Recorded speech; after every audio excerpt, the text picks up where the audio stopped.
बाहुबली जी महाराज केवल परम पूज्य गुरु पट्टस्थ गणनी प्रमुख कार्यकर श्री सुत देवी माता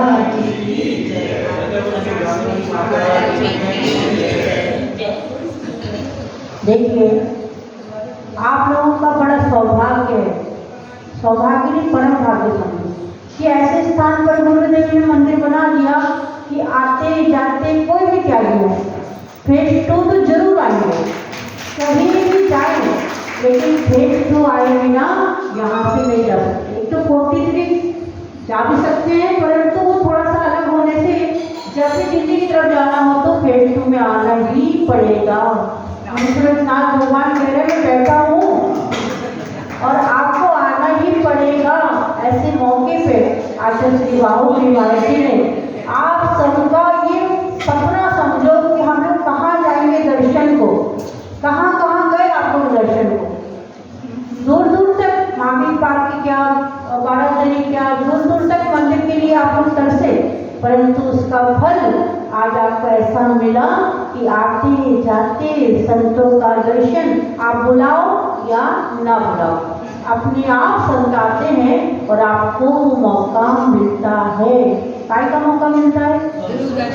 गुरु दर्शन का मौका मिलता है, आहार दान का मौका मिलता है, उनसे प्रवचन भगवान की वाणी सुनने का मौका मिलता है, विधि विधान आदि कार्यक्रम उसका मौका मिलता है। सारे लोगों के आपने ले लिया है ना, और आपको फिर से मौका आ रहा है कि कल क्या है? अनंतनाथ भगवान का ज्ञान कल्याणक और मोक्ष कल्याणक है, और अभयनाथ भगवान का मोक्ष कल्याणक। कल दो मोक्ष कल्याणक, कल दो मोक्ष कल्याणक है और एक ज्ञान कल्याणक है। तो कल है, हाँ, और कल अमावस्या भी है और कल शनिवार भी है। कल क्या है? वैसे भी आप शनिवार को भगवान मुनि सरनाथ का अभिषेक करते हैं, शांति धारा करते हैं, तो कल 1008 मंत्रों से सहस्त्र धारा कल हम यहाँ करेंगे और अनंतनाथ भगवान का ज्ञान कल्याणक मनाएंगे और मोक्ष कल्याणक का लड्डू भी चढ़ेगा, कल 2 लड्डू चढ़ेंगे। तो कल सब कितने बजे शुरू करेंगे आप? 6:30 बजे ना, हाँ 6:30 बजे शुरू होगा और 1008 मंत्रों से, और थोड़ा सा हवन की तैयारी कर लेना, तो आहुति भी कल देंगे। तो महिलाएं आहुति पर कल सभी साड़ी पहन के आना, ठीक है, सभी साड़ी में, क्योंकि अखंड वस्त्रों में ही आहुति होती है। और 1008 मंत्रों से शांति धारा करेंगे। और परसों के दिन हिंदी महीने के हिसाब से नया वर्ष चालू होगा और विक्रम संवत 2082 चालू होगा। मतलब हमारे हिंदी की अपेक्षा से नया वर्ष चालू होगा, उसको बोलते नया साल, गुड़ी पड़वा का पाठ ये है। तो उस दिन हम मुनि सरनाथ भगवान पे और सभी भगवान पर 108 मंत्रों की शांति धारा करेंगे और भक्तांबर का 48 दीपक से जोत भी जलाना और विधान भी करना। तो परसों भक्तांबर का विधान भी जोत लगा करके 48 दीपक से, क्योंकि परसों नए वर्ष की शुरुआत है, तो परसों विधान भी करेंगे और अपनी शांति धारा भी करेंगे 108 मंत्रों का। तो ऐसे देखो मौके बार बार आते नहीं है और भव्य जीव हैं। भगवान के समोषण का विहार कहाँ होता है? कोई बुलाने जाते हैं? इच्छा के अनुसार नहीं होता। भगवान का कैसा होता है? जहाँ भव्य जीव होते वही समोषण का विहार होता जाता है।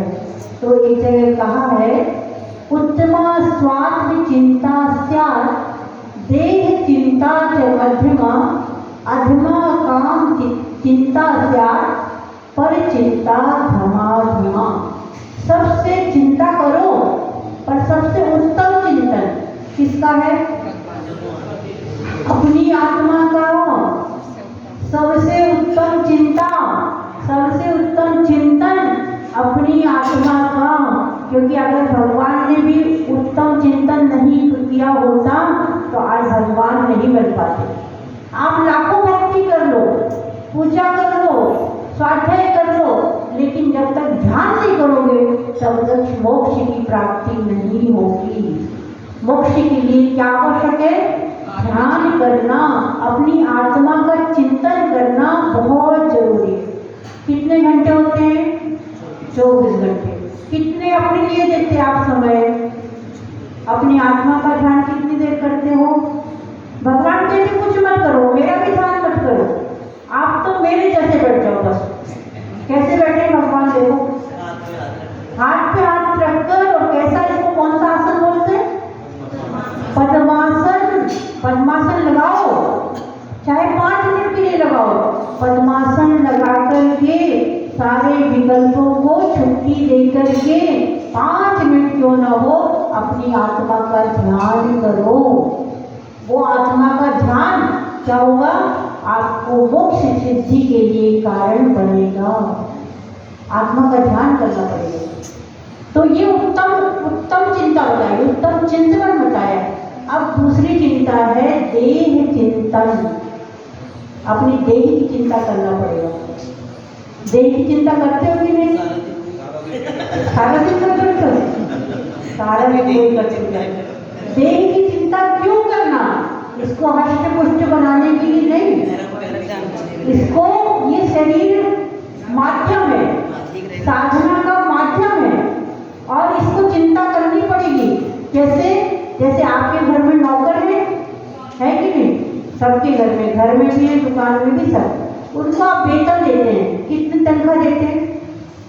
जितना कमाते सभी देते हैं क्या? जितनी कमाई करते हो सब नौकर को दे देते हैं? नहीं, सब नहीं देते। उससे जितना काम लेना होता है ना, उतना आप लोग सोच करके उसको तनख्वाह फिक्स कर देते हैं और उसको तनख्वाह देते हैं। सब कुछ नहीं देते, पर जितना काम लेना है उतना जरूर देते। अगर उतना नहीं दोगे तो वो काम करना बंद कर देगा। तो ये देह भी कैसी है? हमारा नौकर है, ये भी हमारा नौकर है। इसको देना, समय समय पे देना, परंतु इतना अधिक मत दे देना कि वो आलसी बन जाए। अगर ज्यादा दे दोगे ना, वो आलस वो आपको घुमाते रहेगा। तो अधिक मत देना, जितना उसको टाइम से देना जरूर देना, परंतु इससे 4 गुना काम लेना। नौकर से भी काम कराना आसान नहीं है। नौकर काम करेगी क्या अगर आप नहीं देखोगे तो? अगर आप ध्यान नहीं दोगे तो नौकर काम नहीं करेगा, वो आलस करेगा। तो इससे भी देह से अगर काम लेना हो तो आपको ध्यान रखना पड़ेगा। किसका? अपने शरीर का। समय समय पर इसको भोजन देना, परंतु जो देना वही देना, जो योग्य है, जो भक्ष्य है वही देना, अभक्ष्य नहीं देना। और इससे 4 गुना काम लेना। फिर 4 गुना काम क्या लेंगे इससे? हम क्या लेंगे? अभिषेक करना। इस देह के माध्यम से ही तो अभिषेक होगा। अभिषेक करना, भगवान की पूजा का काम कराना, इससे स्वाध्याय करना, संयम धारण करना। अष्टमी 14 आए, आज क्या है? 14 है। तो आज क्या करना पड़ेगा हमको? एकासन। सबका एकासन है क्या? वैसे तो शास्त्रों में लिखा है उपवास करना चाहिए, परंतु आज शक्ति इतनी नहीं है कि हम उपवास कर सकें। कोई बात नहीं, शक्ति नहीं है, कोई बात नहीं, पर शक्ति को छुपाओ मत। जो कर सकते हो वो जरूर करो। और शक्ति अगर नहीं है तो क्या करो? एकासन करो। अगर एकासन की भी शक्ति नहीं है तो क्या करो? रस का परित्याग करो। कितने रस होते हैं? 6। कौन कौन से होते हैं? रस तो 6 होते हैं, पर एक वो सोमवार को हरि का त्याग करते हैं, व्यवस्था बनाते हैं। बाकी तो 6 ही रस होते हैं और 7 दिन होते हैं।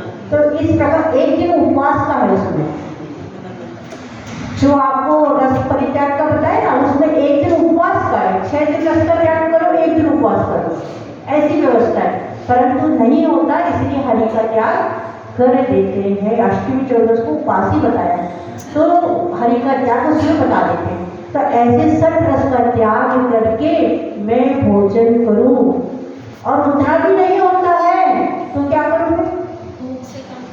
भूख से कम खा लो। बहुत बड़ा